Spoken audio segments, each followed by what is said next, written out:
The Texas Longhorns had a ton of guys committed or signed at the Under Armour All-American game and throughout the week of practice. These guys showed off some of their skills. Now, B.J. Foster was one of the guys that wasn't great in practice. He rounded off a lot of his coverage, and by that I mean he took indirect routes to the football.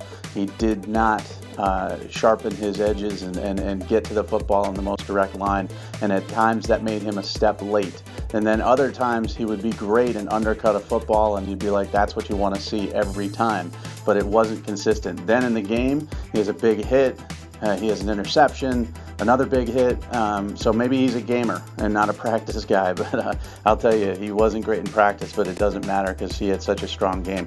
Keaontay Ingram is a guy who can catch the football out of the backfield pretty well. I was surprised at his receiving skills because the inaccuracy of the quarterbacks on his team throughout the week was there, so he had to make a couple catches that were a bit acrobatic or on balls thrown behind him.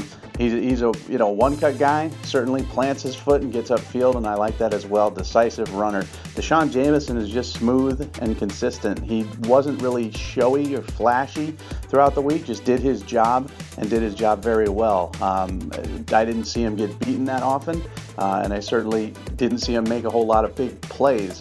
I think he was just consistent. DeMARVION Overshown, I saw him make some big plays.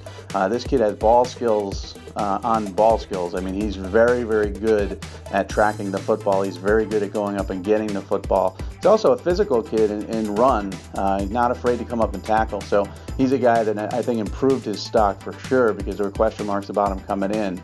And then Keondre, Coburn, a big defensive tackle, inconsistent. He's built the way you want him built as a defensive tackle. He looks great on the hoof, and he looks in certain reps like this kid's going to be unstoppable. And then other times he'll play too high, or he'll slow his feet, or he just won't finish a rep the way you want him to. So he's a bit of a project, but again, a great project to have because I think down the line in a couple years, he's going to be a dominant defensive tackle.